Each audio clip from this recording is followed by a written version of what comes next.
Isaías capítulo 40.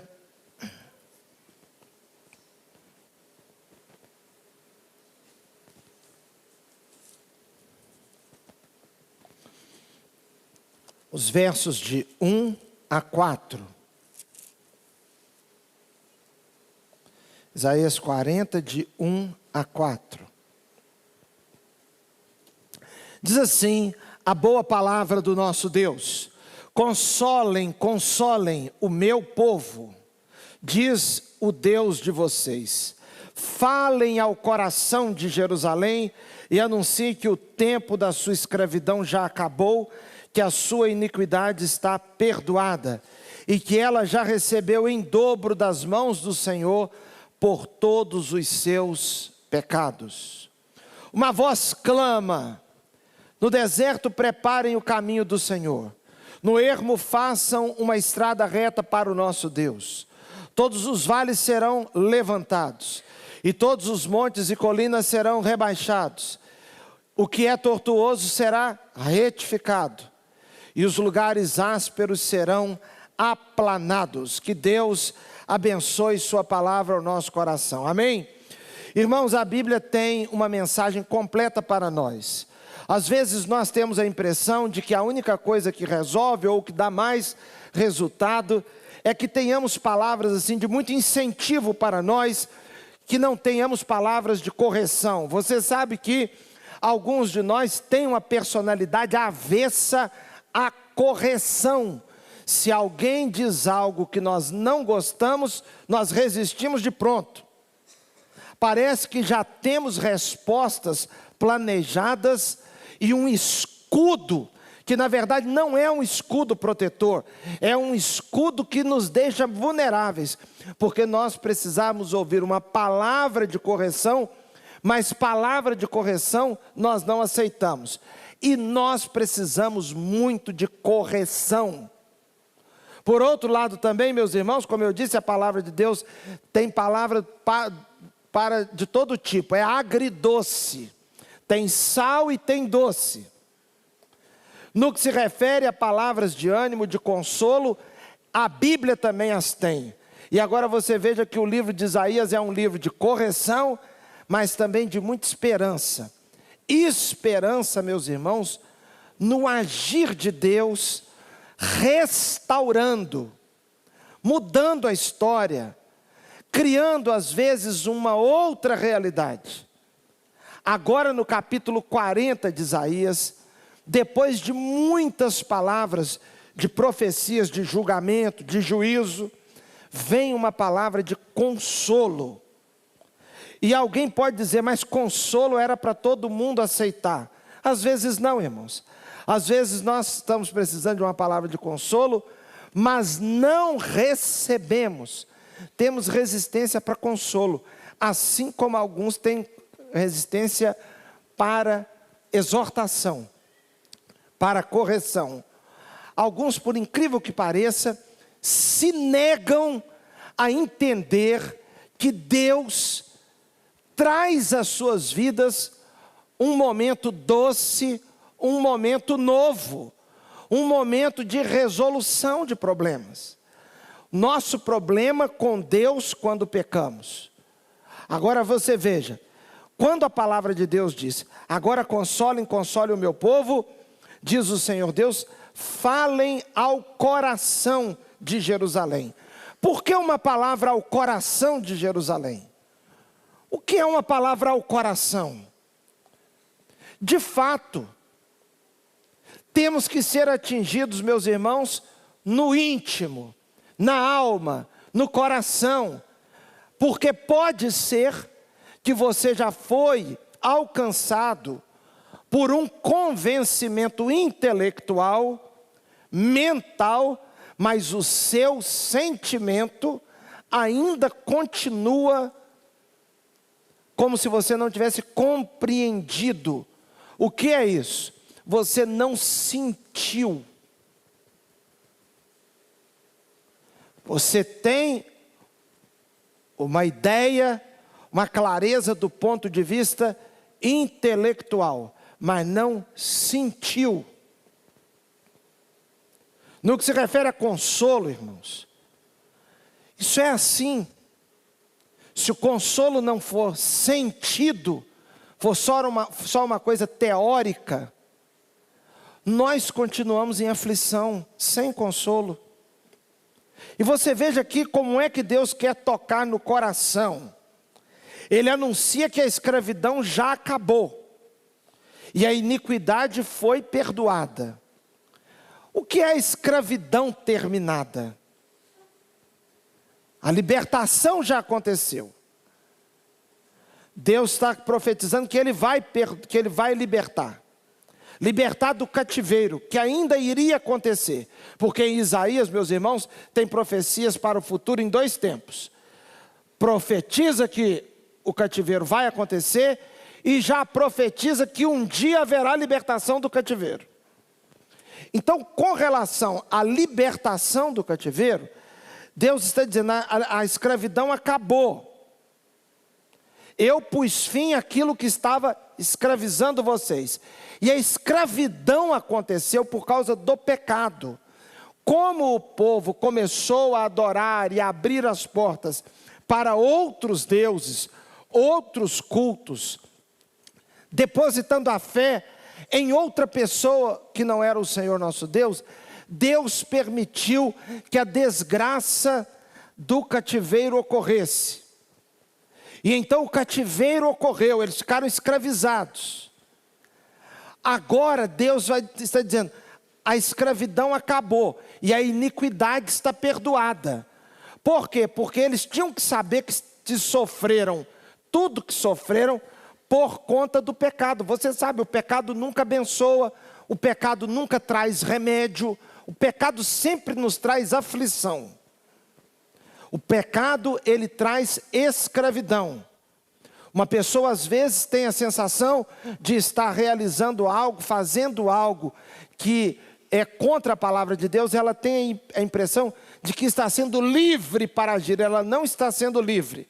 Ela está não tendo a liberdade de dizer não. Não tendo forças para dizer não, melhor dizendo. Não tendo capacidade para dizer não. Quantas vezes uma pessoa está amarrada a alguma dependência, pode ser dependência química, ou dependência emocional, ou com alguma atitude, uma atitude errada, programada errada, automaticamente ela faz aquilo, suas emoções também estão feridas, mas ela não percebe que ela está escrava daquela situação, ou percebe intelectualmente, mas não consegue se libertar de fato no íntimo. Então Deus está dizendo, olha, vocês estarão passando pelo cativeiro, mas vocês experimentarão a liberdade, e a liberdade é quando eu declarar a liberdade, e quando o assunto do pecado que os levou à escravidão estiver resolvido. Eu gostaria de chamar a atenção para um fato tão relevante. Quantas e quantas vezes na vida, meus irmãos, nós estamos debaixo de chicote na vida. Estamos debaixo de correntes.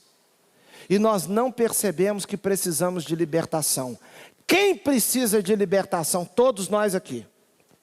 Todos nós. Todos nós. Eu estava dizendo no culto mais cedo agora, que o nosso povo que trabalha com libertação também precisa de libertação. Os pastores da nossa igreja precisamos de libertação. Você precisa de libertação. Porque pode ser que em alguma área da sua vida, algo esteja exercendo um poder limitador, um poder de subjugar seus sentimentos, sua família, a sua prosperidade no sentido de prosperidade ampla, sua prosperidade como pessoa, seu desenvolvimento, sua riqueza interior e às vezes a riqueza material também, trazendo, meus irmãos, um espírito, uma realidade de miséria em todos os sentidos. Então agora, quando vem uma palavra de consolo, a palavra de consolo não vem para dizer que o pecado não era pecado. O pecado era pecado, foi uma realidade, Deus não esconde essa realidade, mas Deus diz assim: fale ao coração e anuncie que o tempo da escravidão acabou, a iniquidade foi perdoada. E aqui também, meus irmãos, uma outra luta que às vezes nós temos, que é a resistência que alguns de nós têm em receber perdão. Por incrível que pareça, há pessoas que não admitem o erro, e há pessoas que jamais se libertam da culpa. Mesmo Deus dizendo: o seu pecado está perdoado. Irmãos, o nosso Deus trata do nosso pecado do modo perfeito. Quando levamos os nossos pecados, as nossas dificuldades, as nossas iniquidades diante da cruz de Cristo, a cruz é o remédio para o nosso pecado. Porque a Bíblia diz que Deus pega os nossos pecados e os lança no fundo do mar. Agora, Ele trata a nossa vida. Porque seria, meus irmãos, assim, uma atitude de irresponsabilidade, se Deus simplesmente declarasse uma pessoa perdoada, sem tratar a causa. Então aqui, quando a palavra de Deus diz: olha, você já recebeu em dobro das mãos do Senhor por todos os seus pecados, a palavra de Deus está deixando clara para eles que o sofrimento que sobreveio foi consequência do pecado, e que todo pecado traz sofrimento. Às vezes a pessoa quer escolher uma estrada de pecado, mas quer que fique tudo bem. Não fica, irmãos. Não fica, porque não tem jeito de ficar. Não tem jeito de ficar. Não tem como. Agora, o texto está lembrando que tudo que o homem semear, isso também ceifará. Vocês já ceifaram aí, e essa dificuldade toda que vocês viveram, só que agora eu estou colocando fim, eu estou colocando um ponto final. Vocês já receberam em dobro das mãos do Senhor por todos os seus pecados. Por quê? Porque Deus também, meus irmãos, Ele permite o sofrimento por causa do pecado, mas Deus permite o sofrimento não para matar a pessoa. Tudo tem limite. Deus disciplina dentro do limite. Você tem coisas na sua vida que você tem recebido como consequências difíceis por causa de erros. Mas nós precisamos entender que Deus põe limite nisso. Deus não quer que estejamos culpados para todo sempre. Tem um limite, tem um ponto. E aqui, irmãos, eu queria assim compartilhar algo que eu tenho visto como positivo. Ao longo dos anos de pastor, eu tenho observado que às vezes uma pessoa levou a vida na sua adolescência, na sua juventude, ignorando certas coisas e desobedecendo. E os irmãos sabem, a pessoa vai caminhando e ao longo da vida vai colhendo os espinhos. Quando chega na meia-idade, a pessoa já cansou de apanhar um pouco. Já teve tantas decepções, já teve tantos sofrimentos, tantas dores, já fez os outros sofrerem também, já deixou espinhos nas vidas dos outros. E chega uma hora que parece que vem assim, aquele desejo de dar uma acalmada, de mudar de atitude. Às vezes nesse período, meus irmãos, a pessoa já está descredibilizada diante da família. Por quê? Porque a família é desconfiada? Não, porque a pessoa aprontou mesmo. Foi perdendo a confiança por causa das pataquadas que vai fazendo. As escolhas, a falta de juízo. Só que chega assim, num determinado momento, a pessoa quer mudar. E eu dou graças a Deus quando a pessoa quer mudar. É bom. Se você, quando olha para trás na sua vida, lembra e reconhece os seus erros. Talvez você fez coisas que seus pais lhe disseram, lhe avisaram. Algumas pessoas, meus irmãos, os familiares quase que imploraram para elas não fazerem certas coisas. Mas elas foram assim, dura cerviz. Dura cerviz é isso aqui, ó. Cerviz é isso aqui. É a pessoa que não se inclina. Dura cerviz é a pessoa, é o nariz em pé. Mas a gente quebra o nariz também. Porque a vida é implacável, meus irmãos. Não tem jeito. Mas quando a pessoa chega depois que olha para trás e quer ter uma mudança de vida, eu acredito que Deus possa mudar a vida dessa pessoa. Eu acredito que Deus pode dar uma fase nova. Talvez na sua vida, quando você olha para trás, você começa a observar tantas dificuldades. Eu queria também dar aqui uma palavra aos familiares. Irmãos, há pessoas que dentro da família que elas vão perdendo crédito, e você não é louco não, elas realmente não são pessoas confiáveis. Só que também por outro lado, nós pregamos tanto sobre a restauração de vida dos outros. Às vezes quando um familiar nosso quer ter uma restauração de vida, nós somos os primeiros a não acreditar que a restauração pode acontecer. Nós somos os primeiros a criticar, às vezes, a pessoa da nossa própria casa, quando ela quer ter uma mudança. E nós debochamos. Irmãos, nós não devemos debochar de uma pessoa que quer ter uma mudança de vida. O texto, quando diz aqui, o seu pecado já está perdoado. E aí, usa uma linguagem agora, mostrando que a paisagem tem que mudar, o relevo tem que mudar, a geografia da coisa tem que mudar. No verso 3, uma voz clama. Os irmãos sabem que João Batista, por exemplo, era a voz que clamava no deserto. Uma voz clama. Aí diz o texto: no deserto preparem o caminho do Senhor. O que é a preparação do caminho do Senhor num deserto?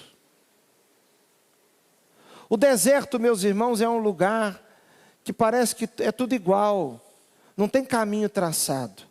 Mas no meio do deserto, o Senhor nosso Deus, o Senhor Jesus pode chegar e pode caminhar no deserto, num lugar onde ninguém ouve, mas aí num caminho, com um caminho preparado, o Senhor pode passar por ali. E quando Deus passa no deserto, Ele transforma o deserto. Se a sua vida está um deserto, prepare um caminho para o Senhor passar. E no final das contas, o Senhor que passa no deserto, e que muda a realidade quando Ele caminha conosco no deserto, é o Senhor Jesus Cristo. Ele é o que torna o deserto num manancial. É que faz no deserto um jardim. Então o texto diz: preparem o caminho do Senhor. Tem um hino antigo, que nós cantávamos muito no passado, e eu gosto muito daquele hino, que diz assim: Cristo vai hoje passar, passar, passar, passar de amor transbordando, todos assim convidando. O Mestre vai hoje passar, sim, hoje Ele vai passar. Você pode dizer: eu estou vivendo um deserto. Prepare um caminho no deserto. Porque nosso Deus visita os desertos da vida. Irmãos, quando o povo passou pelo deserto e viveu ali 40 anos, nós olhamos aquilo como uma experiência no caos. Mas preste atenção, eles estavam vivendo no deserto, mas já estavam libertos do Egito. Às vezes nós estamos achando que está tudo bem, mas estamos no conforto, entre aspas, e paradoxalmente, no conforto da escravidão. Quando há libertação, a experiência de uma travessia pelo deserto. Nem sempre quando você está num deserto isso é negativo. Porque o deserto, meus irmãos, está indo numa direção. E a direção é da terra prometida. Às vezes uma pessoa está numa fila e ela diz assim, não, eu vou parar de perder tempo. Eu não vou ficar na fila. Eu vou sair daqui, vou ficar aqui parado, vou ficar aqui parada. Então ela sai da fila, perde o lugar da fila e vai andar. Ela está andando. Em vez de ficar ali plantada na fila, ela está andando. Ela diz assim, não, eu estou andando, eu estou fazendo alguma coisa. Só que você está se distanciando da hora de você chegar lá para ser atendido. Então ficar na fila nem sempre significa que a pessoa está plantada sem fazer nada. Porque tudo também tem a sua hora. E a hora certa das coisas exige espera na fila. Quando diz, o Senhor prepare o caminho no deserto, é uma lembrança, o Senhor vai passar no deserto. Agora prepare, porque às vezes você está no deserto, e o Senhor passa ali com oportunidade, com cura, com libertação, e a pessoa não está preparada, e nem tem caminho de chegada para a sua vida. Irmãos, os reis do passado, eles chegavam, e eles iam passando, e alguém ia à frente preparando o caminho. Os batedores à frente. E quando alguém via um batedor passando, ele sabia, o rei, o imperador vai passar por aqui. Então preparem o caminho. O texto diz, no ermo, façam uma estrada reta para o nosso Deus. O ermo é um lugar deserto, distante. Um lugar sombrio. Um lugar difícil. Mas aí está dizendo, faça uma estrada reta. Retidão. Às vezes nós estamos assim muito tortuosos. Você já conversou com uma pessoa que está toda embolada? A pessoa uma hora está falando de uma coisa, mistura muito, fala muito. Você nota uma confusão mental, uma confusão dos sentimentos. É uma coisa embaraçada. Prepare um caminho reto. O Senhor vai passar agora no ermo. Faça uma estrada reta para o nosso Deus. Todos os vales serão levantados. Veja só, aquele buraco do vale vai ser erguido. Aqui é uma figura de linguagem. Os montes e as colinas serão rebaixados. Então assim, a sua vida está entre altos e baixos. Prepare um caminho reto. Os vales sejam levantados. Os montes sejam aplanados. E diz o texto bíblico, o que é tortuoso será retificado. O que é fazer retífica no motor, irmãos? É consertar o motor. Retificar o motor exige ajustes. O motor retificado, ele é ajustado. Você troca peças. Você ajusta as coisas. Você põe aquele motor para funcionar corretamente. Ele tem que funcionar ajustado, porque senão fica batendo. Tem coisas que precisam ser trabalhadas. Aqui o texto diz, o que é tortuoso tem que ser retificado, tem que ser consertado. Agora você nota, Deus está anunciando perdão, mas está anunciando que é para andar na retidão. Os lugares ásperos serão aplanados. Aqui, meus irmãos, a obra que Jesus faz. Jesus faz isso aqui. A sua vida está um deserto, prepare o caminho no deserto, porque o Senhor vai passar. O Senhor vem ao nosso encontro. Sua vida está entre altos e baixos.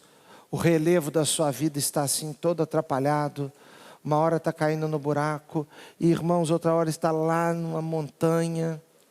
Agora, os irmãos sabem que aqui no Rio, e eu não gosto nem de falar isso para não estimular a loucura, porque é loucura, né? Isso é tentar a Deus. Tem lugares aqui no Rio que são lugares assim muito bonitos. Aí a pessoa resolve que tem que tirar uma foto naquele lugar. Mas a pessoa não sabe tirar uma foto igual gente normal, não. Ele tem que tirar uma foto do jeito que o diabo gosta. Porque um troço desse não tem como a gente pensar que não seja um espetáculo diabólico. Jesus, como estava sendo tentado pelo diabo, o diabo levou ele no pináculo do templo, mais ou menos uma queda de uns 80 metros. Ele diz, lança-te daqui para baixo. Jesus não entrou, não quis fazer selfie lá não. Porque Jesus tinha juízo. Jesus podia se soltar de lá, tirar selfie e fazer sucesso junto aos loucos. As pessoas vão em lugares aqui perigosíssimos, se penduram. Só de ver a cena, a gente sente frio na boca do estômago. Você é assim também? Eu vejo a cena, me dá um frio na boca do estômago. A pessoa sobe lá na Pedra da Gávea, só de ir lá já é um negócio que já está bom, cara. Você já está vendo de cima. Mas não, a pessoa quer pendurar, depois que pendura, solta uma mão, balança o corpo, e depois, por favor,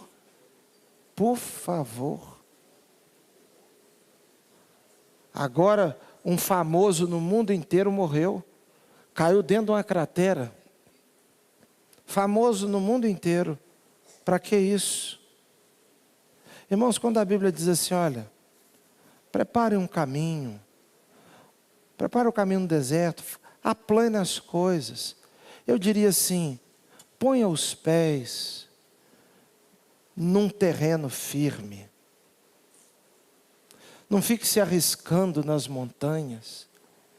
Não fique pulando despenhadeiro abaixo. Aproveite as oportunidades que Deus tem lhe dado de perdão e de mudança. Quando uma pessoa quer mudar, irmãos, ela precisa fazer escolhas sábias. Às vezes na vida de relacionamento, a pessoa já foi tão ferida e já feriu tanto também. E ela diz assim, não, eu quero mudar. Tem que ter um tempo. Tem que ter um tempo. Às vezes a pessoa sai para um outro relacionamento imediatamente. E assim, sai para um outro relacionamento. E eu estava dizendo no culto mais cedo hoje. A pessoa tem que buscar em Deus, irmãos, para não repetir as coisas que já fez mal. Às vezes a pessoa tem suas dificuldades. Ela tem uma pneumonia. Aí ela casa com tuberculoso. Junta a tuberculose e a pneumonia. A pessoa tem uma sarna, o outro tem a coceira. Casa a sarna e a coceira. Um tem a tossido, o outro tem o espirro. É a tosse e o espirro juntos. É o arrepiado e o desleixado. O sujo com o mal lavado. Às vezes o que tem um problema nos pés, de mau cheiro nos pés, casa com quem tem um forte odor nas axilas. Fica um conjunto difícil de convívio. Difícil de tratamento. Difícil assim de apaziguar. Quando Deus na sua vida disser assim, seu pecado está perdoado, prepara um caminho no deserto, aplane aquilo que estiver precisando de uma retífica, Deus vai trazer a retífica, Deus vai trazer aquilo que você necessita. Agora, abra a sua vida para uma vida de perdoado. Eu estava conversando um assunto com o Cristiane, já vou encerrar. E contei para ela uma situação.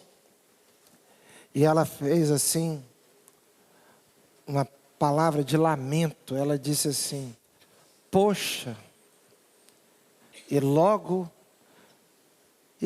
ele, que já foi tão perdoado. Ele já foi um homem tão perdoado.